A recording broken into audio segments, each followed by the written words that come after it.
África, el continente negro de los primeros exploradores, se convirtió en el escenario del último acto del imperio de la reina Victoria.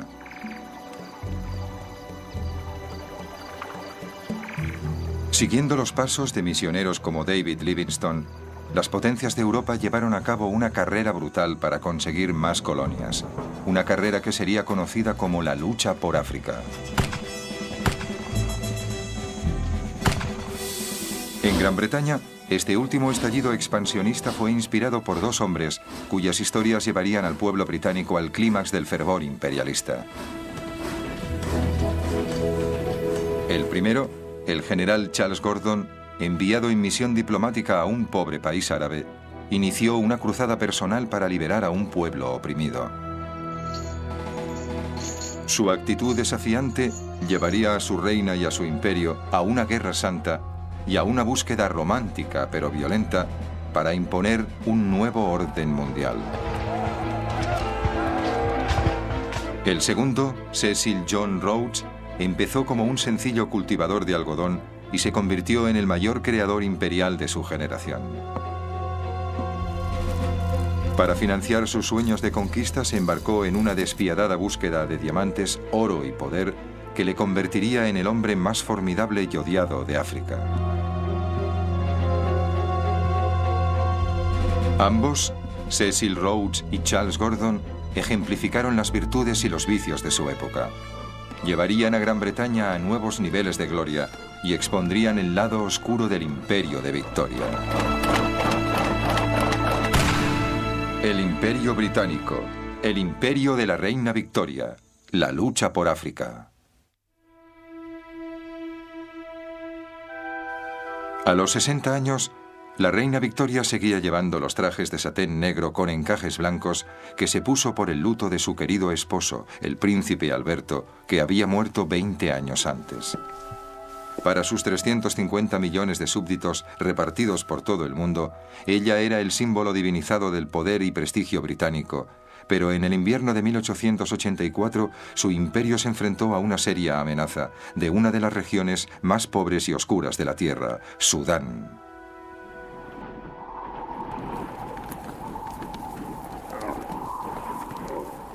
Hay un refrán árabe que dice: cuando Alá creó Sudán, se rió. En tiempos de la reina Victoria, la mayoría de sus 9 millones de habitantes eran nómadas, que vagaban por un desierto tan grande como Europa Oriental. Sudán no tenía carreteras ni ferrocarriles y ni siquiera había sido cartografiado. De este desierto surgió un profeta, un predicador islámico que sería conocido por los árabes y más tarde por el mundo como el Mahdi, el esperado. El Mahdi inspiró a las tribus guerreras de Sudán para levantarse contra sus corruptos gobernantes. Sus ejércitos barrieron el país como el mismo Simún, el famoso viento del desierto. Pronto muchos ingleses temieron que la yihad o guerra santa se extendería hacia el norte, hasta Egipto, amenazando la arteria vital del imperio británico, el Canal de Suez. 3/4 partes de los barcos que navegaban por el canal eran británicos y conformaban un eslabón vital con las posesiones más ricas de Victoria en India y el este. Por esa razón, para protegerlo, había tropas británicas estacionadas en Egipto. Ahora la reina apremió a su primer ministro Gladstone para emplear las tropas contra el Mahdi. La reina tiene firmes convicciones sobre Sudán y Egipto y debe decir que cree que hay que dar un golpe. Se trata de árabes salvajes que no tienen ninguna oportunidad frente a un ejército regular. Debemos hacer una demostración de fuerza. Gladstone se esforzó en tratar a la reina con cortesía, aunque no tenía en muy alta estima sus juicios de valores. Sin ningún valor. William Ewart Gladstone fue uno de los grandes estadistas de la época victoriana, un hombre con una inmensa fuerza moral y física. Al cumplir los 70 años se relajaba talando árboles en su casa de campo. Creía que la fuerza de la economía británica y la de su ideal liberal podía liderar el mundo. Era un gran defensor de los derechos humanos y creía en la lucha contra la tiranía. Se oponía a emplear las tropas británicas para sofocar lo que él consideraba un levantamiento popular en Sudán. Pero la prensa y el público opinaban lo mismo que la reina. Querían acción.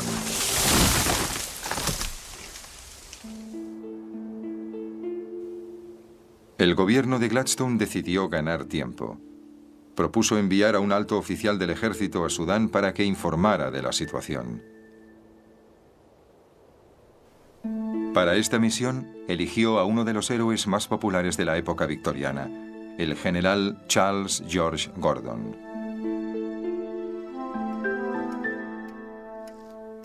Gordon se había hecho famoso en China, cuando fue enviado para ayudar a defender a los comerciantes británicos de los horrores de la guerra civil. Tomó el mando de una pequeña fuerza de campesinos y aventureros conocidos como el Ejército Siempre Victorioso. Era implacablemente valiente y comandó el Ejército Siempre Victorioso, llevándolo a la victoria como un caballero medieval. Cargaba contra las hordas del enemigo, llevando solo su bastón de oficial, que él llamaba su varita de la victoria. En una campaña relámpago de 18 meses, venció a los rebeldes de Taiping y restauró la paz en el país. Gordon se convirtió en un héroe. Cuando volvió a Inglaterra, descubrió para su sorpresa que todo el mundo quería verle. Fue invitado a ver a la reina y durante el resto de su vida fue conocido como Gordon el Chino. El emperador chino le había ofrecido a Gordon una fortuna para que se quedara. Este declinó la oferta. No tenía el menor interés por el dinero. En una época famosa por los excéntricos ingleses, Gordon era todo un personaje.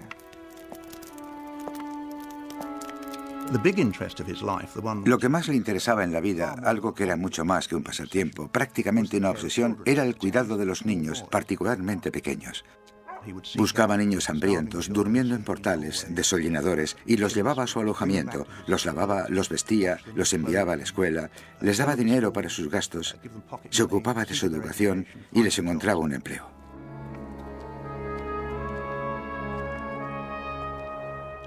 Tenía docenas de esos niños repartidos por todo el imperio. Tenía un mapa con banderitas que marcaban dónde vivían o trabajaban en aquel momento. Los llamaba sus reyes. Y cuando la gente le ofrecía dinero, solo aceptaba el necesario para pagar la educación de esos niños. Y no había nada raro en ello. Nadie ha sugerido en ningún momento que el interés por esos niños estuviera motivado por otra cosa que no fuera la caridad cristiana. Era el arquetipo del varón cristiano de la época victoriana. Según todos los informes, Gordon era célibe y profundamente religioso. Donde quiera que fuera, se llevaba una Biblia y una generosa provisión de brandy. Desde la guerra en China, había comandado varias campañas en África. Tenía reputación de rebelde que con frecuencia desobedecía las órdenes. Este era el hombre que el gobierno británico había elegido para enviar a Sudán. La tontería más grande fue enviar a Gordon, que era como un alumno indisciplinado, el héroe de los muchachos. Probablemente también bebía en exceso. Un cristiano, según los criterios de Gladstone, extraordinariamente vulgar, renacido por el cristianismo, por así decirlo, cuando estaba sobrio. En una noche invernal de enero de 1885, importantes miembros del gobierno y del ejército esperaban en la estación londinense de Charing Cross. Se habían reunido para despedir al héroe en la primera etapa de su viaje hasta Jartum, la capital de Sudán.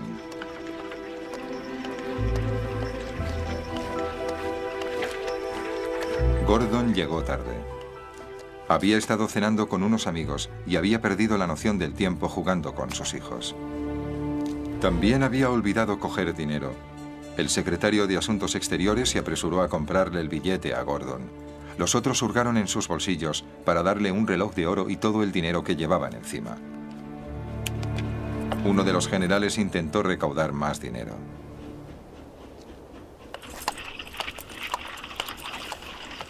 Garnet Bosley se fue corriendo a los clubes solo para caballeros de St. James, diciéndole a la gente que jugaba al bridge o estaba cenando: rápido, rápido, denme todo el dinero que tengan. Gordon se va a Khartoum y no tiene dinero.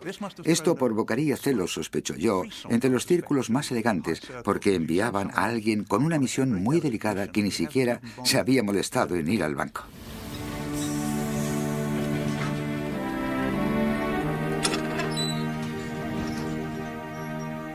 Wolsey consiguió unas 200 libras y corrió de vuelta a la estación.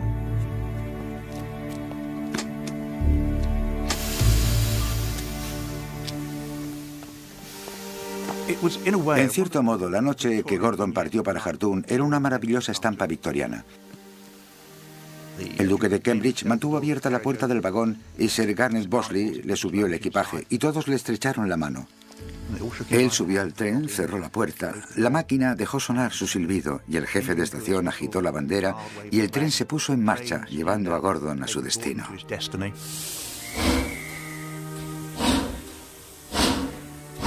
Lord Granville, secretario de Asuntos Exteriores, fue el único en expresar sus dudas. Volvieron al club reformista y se sentaron pensativos en los sillones de cuero. Lord Granville tenía una copa de brandy con la que jugueteaba y olía, y de pronto les dijo a sus colegas: me pregunto si no hemos cometido un espantoso disparate.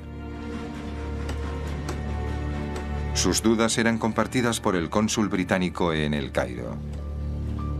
No es fácil tratar con un hombre que en los momentos de dificultad recibe sus instrucciones del profeta Isaías. Gordon había recibido 2 pliegos de instrucciones. Según el primero, debía ir allí, averiguar qué estaba pasando e informar si creía que podría sofocar la rebelión del Mahdi. Y según el otro, el caso de no ser posible, tenía que informar de cómo podrían ser evacuados los comerciantes europeos de Khartoum. Pero claro, cuando llegó, debido a que Gordon siempre hacía lo que quería, decidió hacer algo completamente diferente. Gordon se sintió consternado por lo que vio en Sudán. Hombres, mujeres y niños vagaban encadenados por el desierto con destino a los grandes mercados árabes de esclavos, donde los hombres eran castrados y vendidos como eunucos y las mujeres eran desnudadas y subastadas para servir en los harenes.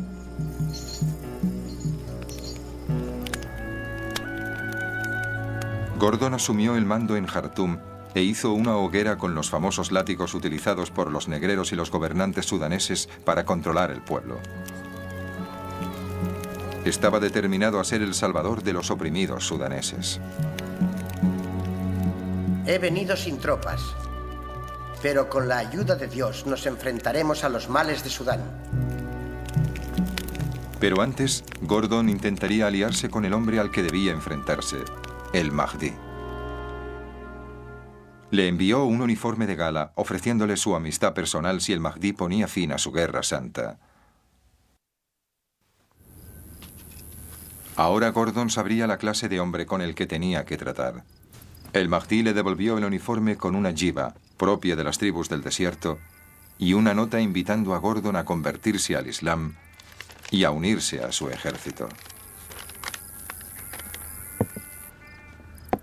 Gordon se dio cuenta de que el Mahdi era un hombre como él mismo, que no podía comprarse, un hombre que recibía sus instrucciones del profeta, excepto que en el caso del Mahdi no era el profeta Isaías, sino Mahoma. Gordon decidió que la única forma era vencerle en el campo de batalla. Su primer paso fue mejorar las defensas de la ciudad. Envió patrullas para averiguar qué estaban haciendo los hombres del Mahdi. Acumuló munición, entrenó a las tropas, cavó trincheras, todo lo que haría un soldado profesional. Gordon se aprovechó de la posición de Jartum, donde se unen el Nilo Blanco y el Nilo Azul. Cavó un canal defensivo entre los dos ríos, aislando la ciudad. Luego se dispuso a esperar el ataque del Mahdi.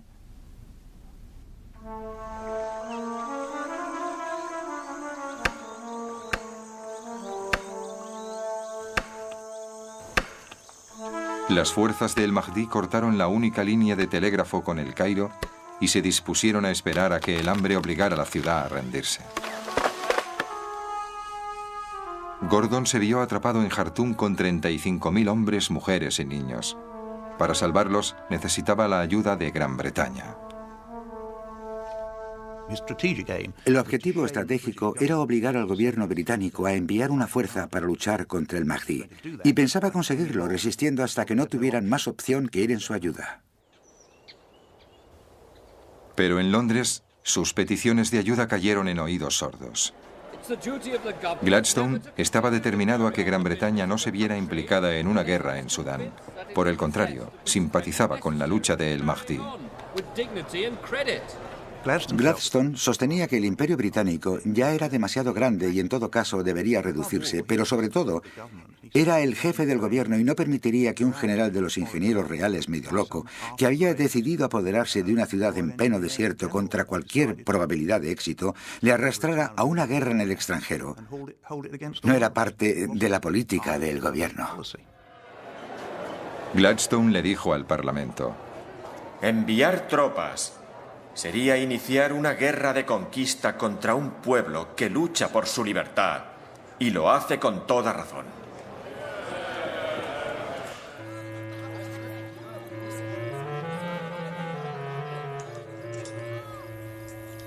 Pero Gordon, atrapado en Jartum, colocó al gobierno británico en una situación embarazosa. Después de todo, había sido idea suya enviar a Gordon a Sudán, y ahora que ese héroe excéntrico había captado la imaginación del público, no podían dejarlo allí a su suerte. Además, debían contar con la reina. Victoria compartía el miedo de su pueblo por la seguridad del general Gordon. Este gallardo guerrero parecía personificar las virtudes marciales y cristianas de su imperio. Le escribió a Gladstone: la reina tiembla por la seguridad del general Gordon. Si algo le ocurriera, los resultados serían terribles. Gordon corre peligro. Está obligado a intentar salvarle. Por el honor del gobierno y la nación, no puede ser abandonado. Pero mes tras mes, mientras Gordon resistía frente al Mahdi, Gladstone lo hacía frente a la reina. Nadie estaba dispuesto a rendirse. La situación en Jartum se iba deteriorando progresivamente. Empezó a escasear la comida, había disturbios por culpa de la comida, la gente intentaba desertar, aunque esto no progresó cuando las fuerzas del Mahdi les cortó la cabeza. Lentamente el cerco se iba cerrando y en otoño la ciudad estaba asediada y no había salida posible. Solo podían defenderse o esperar a un ejército de liberación.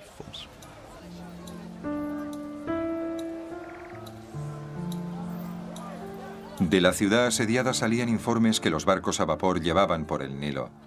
Muy pronto, toda Inglaterra sabía que Gordon estaba solo en sus dependencias, en el palacio del gobernador, aguardando todos los días la llegada de las tropas británicas que él esperaba enviarían desde Egipto. Le escribió al cónsul británico en El Cairo: ¿cuántas veces hemos escrito pidiendo refuerzos? No hemos recibido ninguna respuesta, y el corazón de los hombres se está agotando debido a ese retraso. Mientras ustedes están comiendo, bebiendo y descansando en cómodos lechos, nosotros estamos vigilando día y noche, procurando sofocar los movimientos del Mahdi. Gordon en Jartum era un episodio épico. Era un general británico clamando en el desierto, rodeado de salvajes, luchando por la causa del bien y el cristianismo, y nosotros teníamos que sacarlo de allí. Era, y a los británicos les encantaba, el último hombre en el último asalto.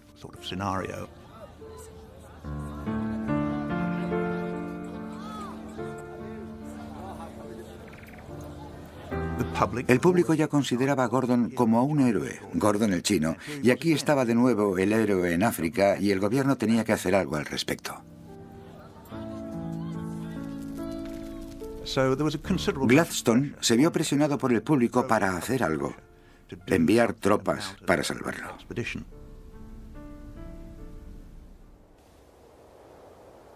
A los 8 meses de iniciarse la misión de Gordon, Gladstone se rindió. Ordenó al ejército británico que invadiera Sudán y sacara a Gordon de allí. Pero antes de llegar a Jartum, las defensas de Gordon empezaron a ceder.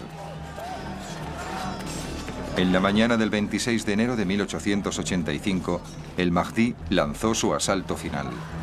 Hordas de guerreros atravesaron la brecha en los muros de la ciudad. Gordon corrió al tejado del palacio del gobernador. En las calles, el pueblo de Jartum era masacrado por las fuerzas del Mahdi.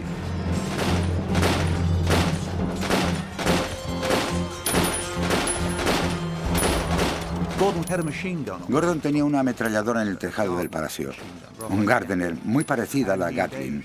Disparaba contra las fuerzas del Mahdi que corrían por la calle para asaltar el palacio, hasta que estuvieron demasiado cerca y no podía inclinarla más.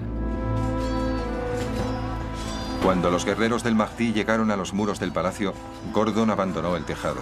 Solo en sus dependencias se vistió con su uniforme y se preparó para enfrentarse a su destino. Los relatos de lo que ocurrió a continuación difieren.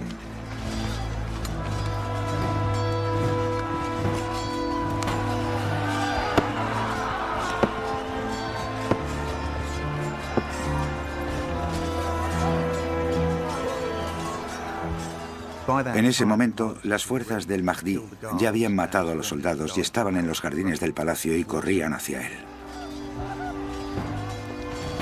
Según dicen, apareció en lo alto de las escaleras cuando llegaron los lanceros del Mahdi. Se enfrentaron. Para ellos tuvo que ser sorprendente ver por fin a Gordon, un hombre del que probablemente habían oído hablar tanto, el diablo.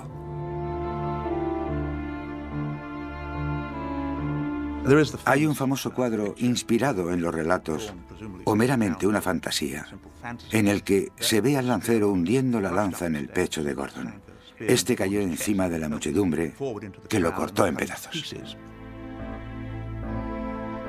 Este es el icono que rápidamente reprodujeron los artistas británicos y que se convertiría en el primer mártir cristiano del imperialismo. Los hombres que realmente le vieron morir, 40 años más tarde, les dijeron a los oficiales británicos en Sudán que murió en un pasillo disparando su revólver en una escaramuza. Pero es mejor, o si lo prefieren más cinematográfico, verlo allí, de pie, noble, distinguido, un héroe británico aceptando su destino. Más tarde, el mismo día, la cabeza de Gordon fue mostrada a uno de sus oficiales que había sido hecho prisionero. Luego, la colgaron en la horquilla de un árbol, donde los niños le tiraban piedras y excremento de camello. La reina consideró que Gladstone era personalmente responsable. Le escribió a su secretaria privada. El señor Gladstone y el gobierno tienen en su conciencia la sangre inocente, noble y heroica de Gordon. Nadie que reflexione en qué circunstancias fue enviado allí y le fue negado todo tipo de ayuda puede negarlo. Envió un furioso telegrama al primer ministro que iba en tren camino de Londres. Los cables de Victoria a sus ministros invariablemente eran codificados, pero no este. Este podía leerlo cualquier empleado de telégrafos y lo hizo con intención de que fuera una censura pública al hombre que había fallado al imperio y a su más grande héroe.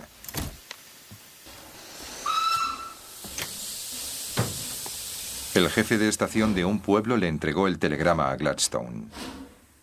Las noticias de Jartum son aterradoras. Pensar que todo eso podía haberse evitado, salvando muchas vidas preciosas con solo intervenir antes, es espantoso. Gladstone, que no se dejaba influenciar por la histeria pública o real, ordenó al ejército británico que abandonara Sudán. Pero Gladstone no había sabido juzgar el ánimo del pueblo y del Parlamento. La muerte de Gordon fatalmente debilitó a su gobierno. Perdió las siguientes elecciones. Para Gladstone fue un incidente terriblemente perjudicial. Gladstone no supo apreciar que alguien que para él solo era un general insubordinado, vulgar y poco de fiar, fuera considerado por la opinión pública británica y de hecho por la reina, no hay que olvidarlo, como un verdadero héroe de la época imperial.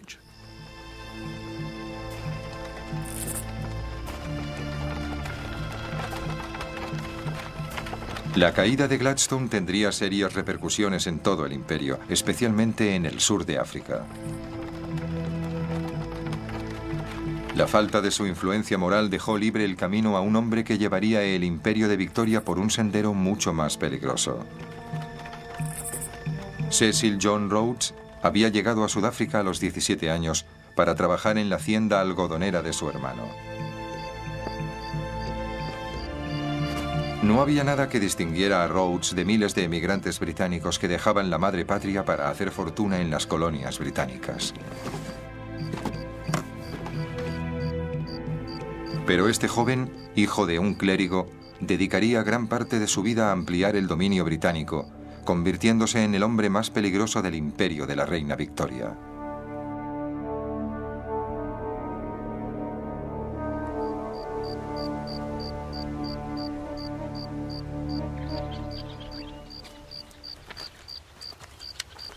Al principio sus ambiciones se limitaron a triunfar como granjero. Se llevaba bien con sus obreros africanos, compartía su comida y hospitalidad y respetaba sus valores.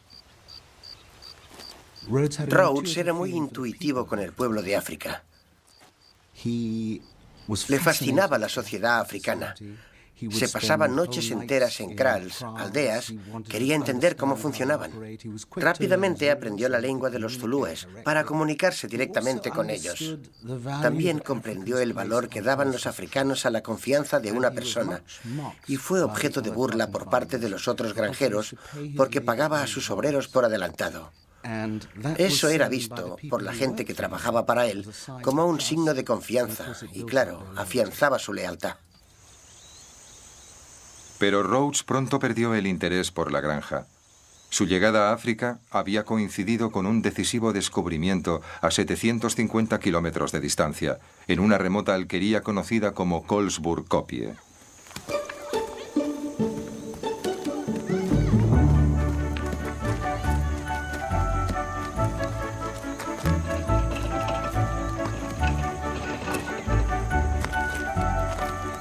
Un colono holandés vio que los hijos de sus vecinos jugaban al clip-clip o juego de los cantillos. Se fijó en una piedra que brillaba de forma especial y fue a verla de cerca. Un visitante británico había escrito con anterioridad sobre esta desolada tierra de África. Su Majestad no posee en todo su imperio una franja de tierra tan fea como esta. Pero como pronto descubriría, el mundo contenía riquezas más allá de los sueños más codiciosos. La piedra que el colono había visto se llamaría Eureka y llevaría a la fuente de diamantes más rica jamás encontrada.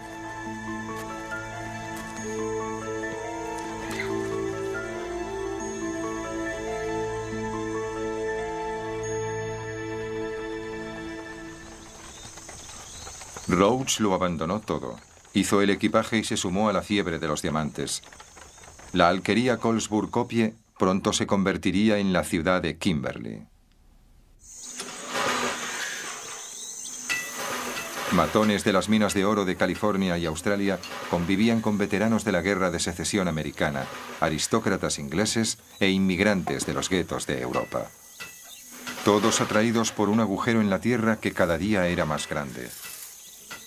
Para estos hombres, Kimberley les prometía riqueza inmediata, pero a un precio.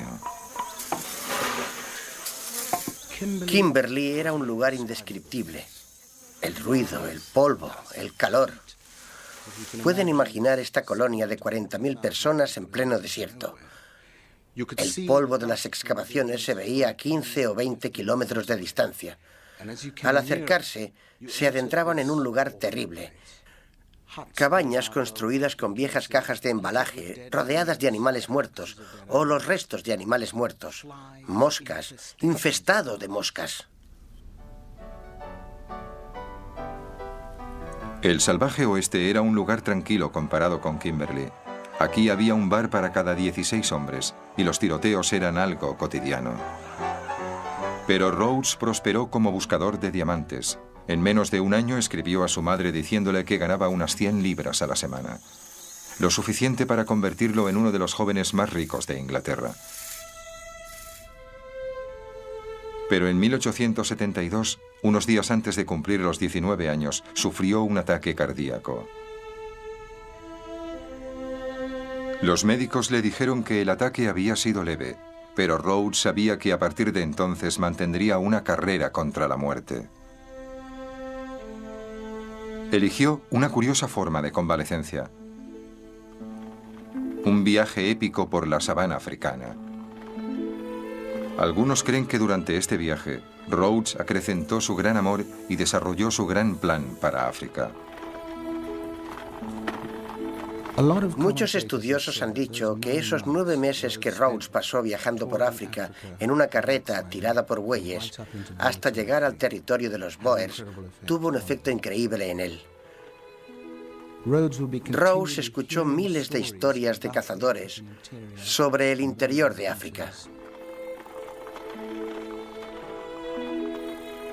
Y yo creo que fue durante ese viaje que consideró sus primeras ideas de un África alcanzable, lista para ser tomada.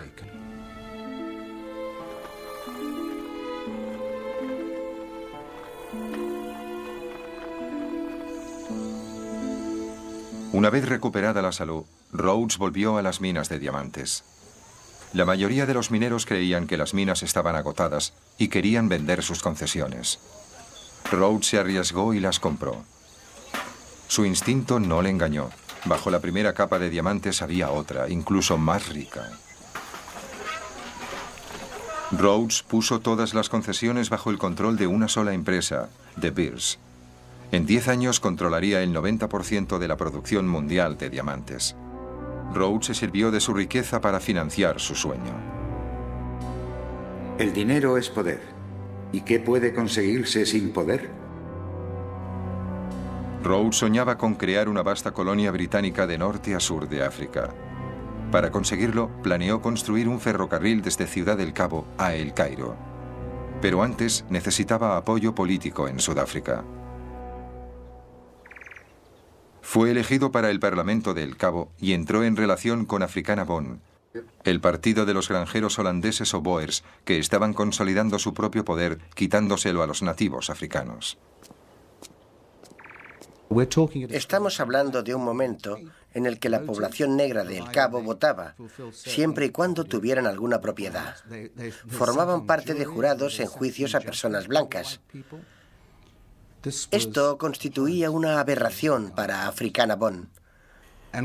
Y Rhodes estableció una íntima alianza con ellos. Rhodes, que antes había presumido de su falta de prejuicios, pronunció un discurso en el nuevo Parlamento de El Cabo.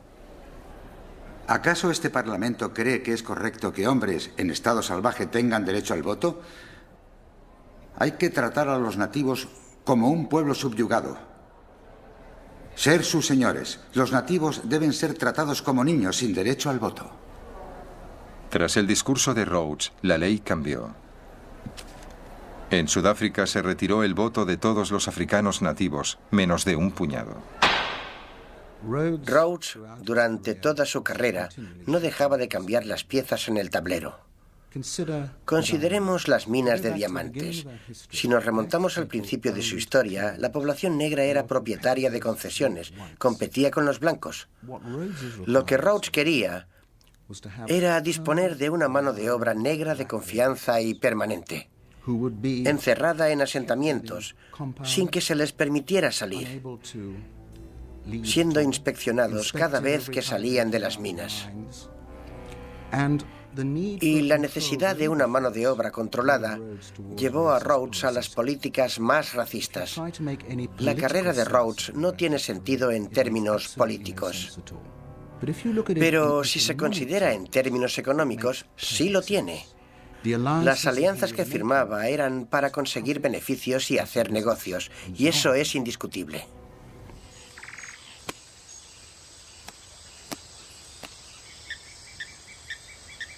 El siguiente paso en el plan de Rhodes era ampliar el territorio británico por el norte hasta las regiones que David Livingstone había explorado años antes. Pero en su ruta se encontraba el imperio de los Matabele, el pueblo de los escudos largos, una de las naciones guerreras más formidables de África. Su rey, Lobengula, conocido como el comedor de hombres, mantenía un reino de terror desde su capital en Bulawayo, el lugar de las matanzas.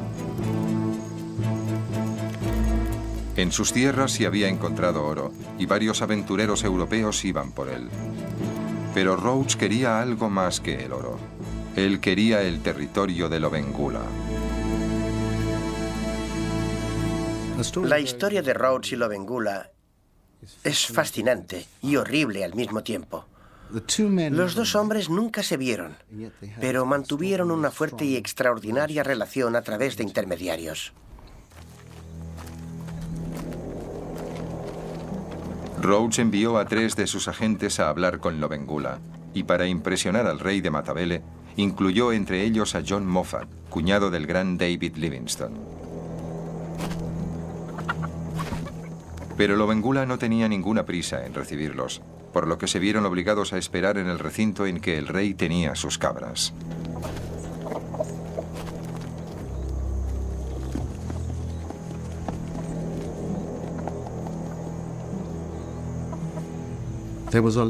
Fue una larga espera para los emisarios de Rhodes.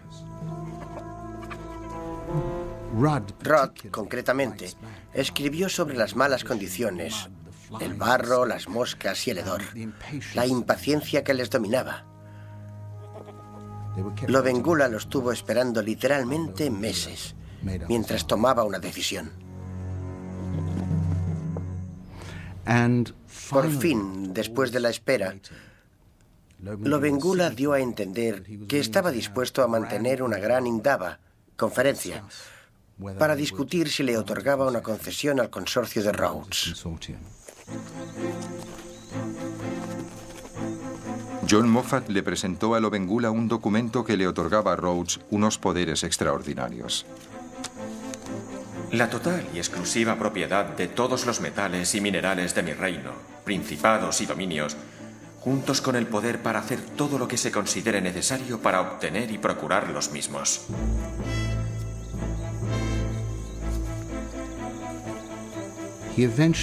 Firmó un documento bien entendido que solo otorgaba a la empresa de Rhodes los derechos de prospección para que sus hombres excavaran 10 agujeros en su territorio. Lo que de hecho había firmado Lobengula equivalía a la venta de su país.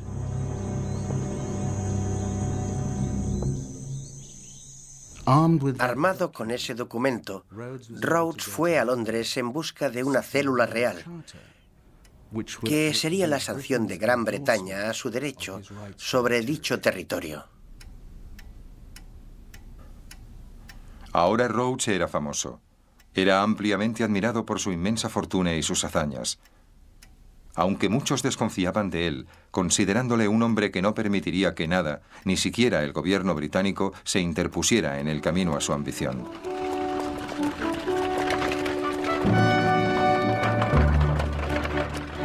La reina sentía curiosidad por el poderoso súbdito.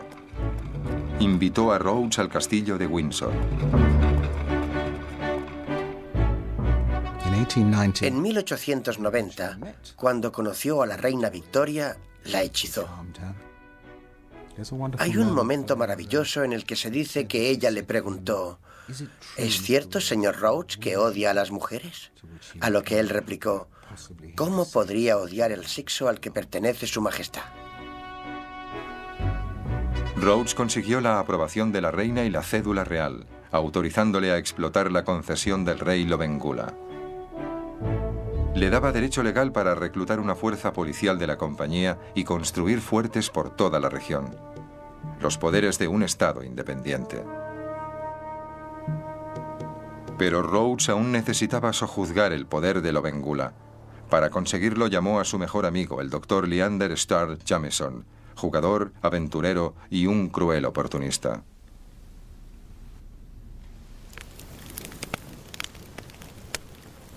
Su oportunidad llegó cuando Lobengula atacó a una tribu más débil por una disputa por el ganado. Jameson le envió un mensaje a Rhodes.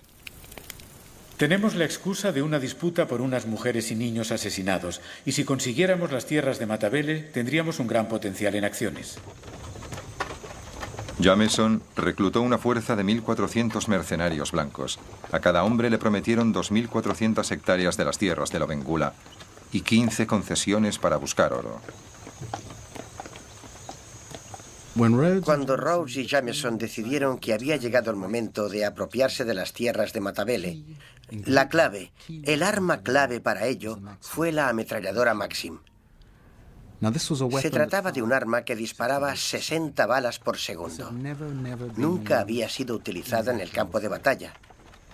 Es extraordinario que una empresa, una corporación, poseyera el arma más secreta, por así decirlo, del ejército británico. Pero Rhodes tenía ametralladoras Maxim. Los Matabele contaban principalmente con lanzas y porras. El resultado fue devastador.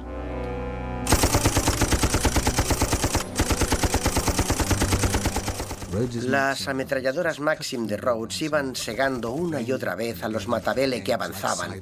Era como cortar el césped. No tenían ninguna oportunidad. Las pérdidas fueron enormes. 3.000 hombres en un solo día.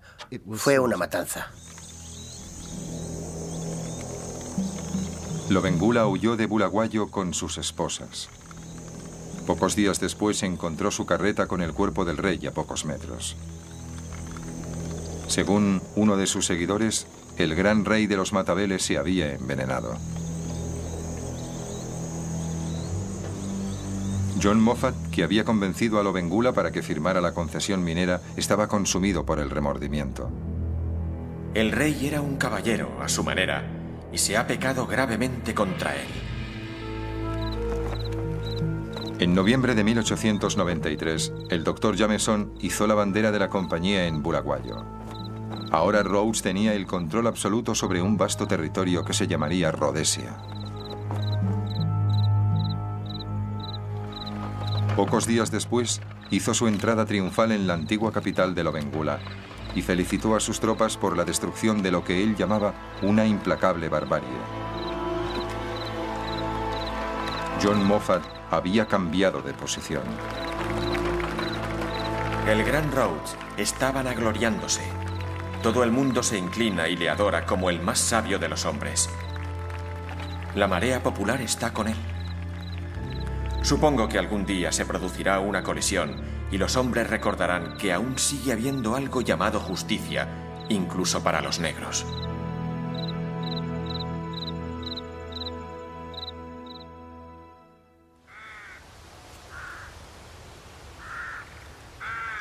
La recompensa de Rhodes fue ser elegido primer ministro de la colonia de El Cabo. Compró una casa en las laderas del Monte Mesa, con vistas al Océano Índico y al Atlántico. Aquí se rodeó de sus amigos varones y los instruía con sus teorías religiosas y raciales. Es evidente que los blancos han vencido en la lucha por la existencia. Y de la raza blanca, los hombres de habla inglesa han demostrado ser los instrumentos más indicados del plan divino para extender la justicia, la libertad y la paz por la mayor superficie posible del planeta. Por ello, dedicaré el resto de mi vida al propósito de Dios y le ayudaré a conseguir que el mundo sea inglés. Rhodes era el dueño de todo lo que podía ver, pero quería más. Su codicia por el poder pronto llevaría al imperio de Victoria a sus horas más oscuras. En 1886 se encontró oro en el Transvaal, un estado establecido por algunos de los Boers que huían del mandato británico. Rhodes temía que los Boers del Transvaal, enriquecidos por los beneficios de las minas de oro, fueran un obstáculo para sus planes. Si unían sus fuerzas con los colonos alemanes del oeste, bloquearían su ruta hacia el norte. Para evitarlo, Rhodes formó una alianza con mineros descontentos de la ciudad minera de Johannesburgo y planificó un levantamiento para derrocar a los Boers. Jameson le aseguró a Rhodes: cualquiera puede apoderarse del Transvaal con una docena de revólveres. Rhodes diseñó el plan para apoderarse del Transvaal por la fuerza, y estos eran los elementos. Que el pueblo de Johannesburgo se levantara en una revuelta, pedirían ayuda y Jameson respondería a la llamada con una fuerza de mercenarios y policías de Rhodesia y, por así decirse, apoderarse del país.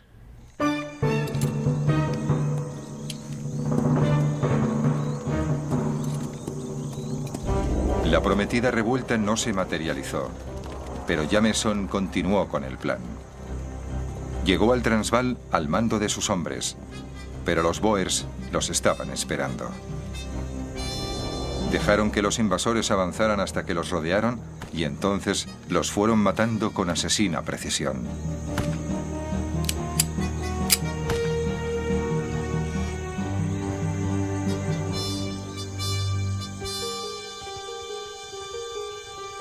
Según el comandante de los Boers, muchos de los hombres de Rhodes eran adolescentes y algunos se echaron a llorar. La incursión de Jameson en el Transvaal fue considerada como un ataque no provocado sobre un estado independiente, un acto de agresión. Repercutió en todo el mundo. Rhodes se vio obligado a dimitir como primer ministro de la colonia de El Cabo y fue requerido por Londres para responder ante el Parlamento británico. Pero no tenían nada que temer. En Gran Bretaña, la opinión pública era claramente anti-Boer. La reina expresó el sentir popular en una carta a su hija. Los Boer son un pueblo horrible, cruel y despótico. Rhodes había llevado a Gran Bretaña a un camino muy peligroso. Sus métodos violentos y sin escrúpulos provocaron una reacción que conmocionó al imperio hasta la médula, y en un momento en el que la reina se preparaba para celebrar las glorias y triunfos de su reinado.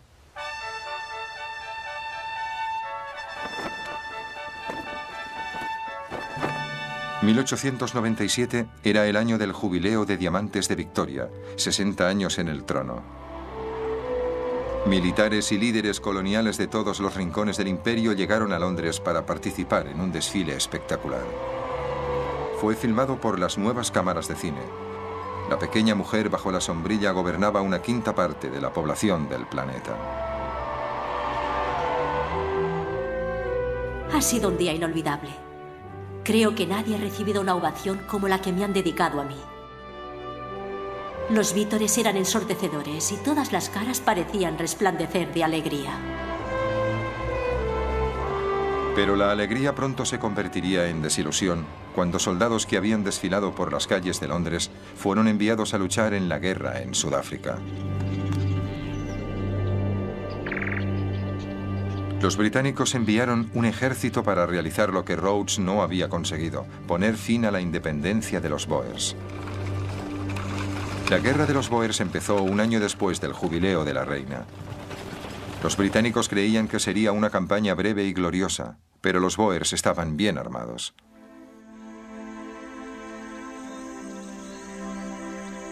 Un soldado inglés escribió en su diario: Tan pronto como empezamos a avanzar, silbaron las balas. De pronto una Maxim abrió fuego sobre nosotros. Eso frenó la línea de fuego, porque todos se tiraron al suelo y nadie se atrevió a moverse.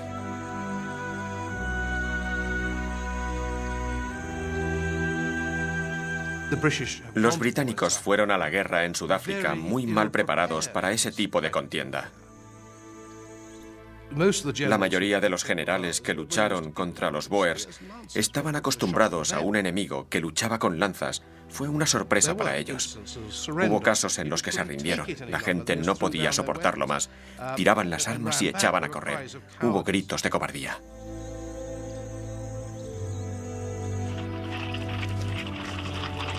Las sucesivas derrotas acabaron con la confianza del pueblo británico. Incluso la firme Victoria estaba conmocionada.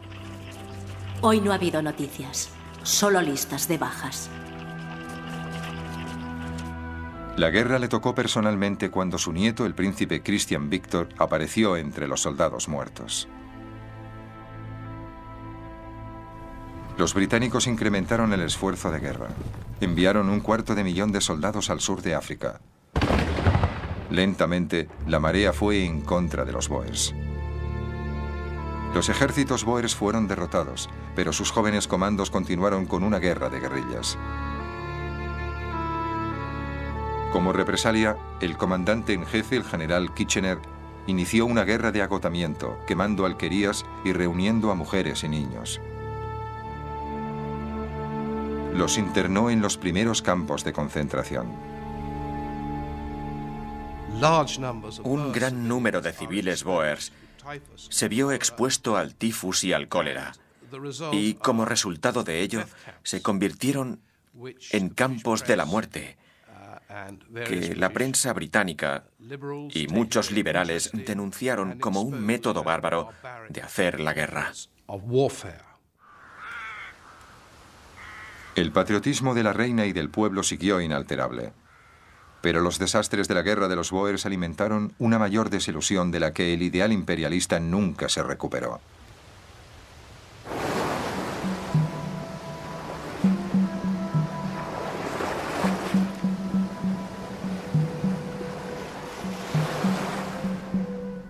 Cecil Rhodes, el hombre que había hecho más que nadie para iniciar esta guerra, aún tenía que luchar una última batalla.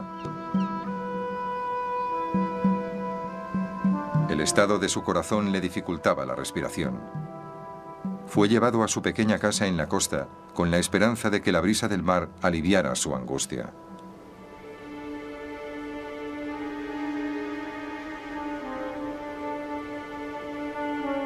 Pero aquí, a los 48 años de edad, perdió su carrera contra la muerte.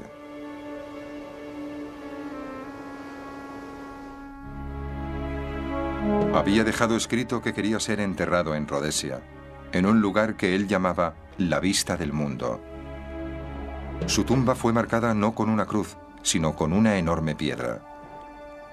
Era, en palabras del alto comisionado británico, un lugar pagano, siniestro y embrujado.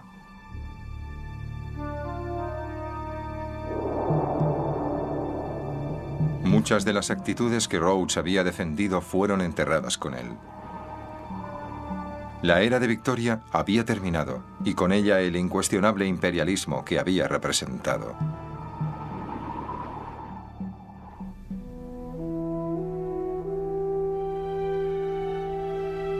La reina Victoria falleció la noche del 22 de enero de 1901. Tenía 81 años. Siguiendo sus instrucciones, la vistieron de blanco y echaron flores de primavera sobre su cuerpo. Su cara fue cubierta con el velo que llevaba el día de su boda con el príncipe Alberto, 60 años antes. La muerte de la reina Victoria fue considerada por muchos como el final de una era. Pero también, en 1901, se temía que otras potencias se levantaran, presionando a Gran Bretaña para ceder su primacía en el mundo. Así que en los últimos días del reinado de la reina hubo temores y recelos.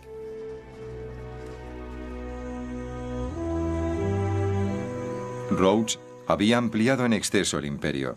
Las repúblicas bóers que él había obligado a Gran Bretaña a conquistar pronto obtuvieron la independencia. Su espíritu agresivo sería reemplazado por un liberalismo gladstoniano. Los ideales que el príncipe Alberto había inculcado en Victoria en los primeros años de su reinado demostraron al final ser más duraderos que el duro imperialismo de sus últimas décadas.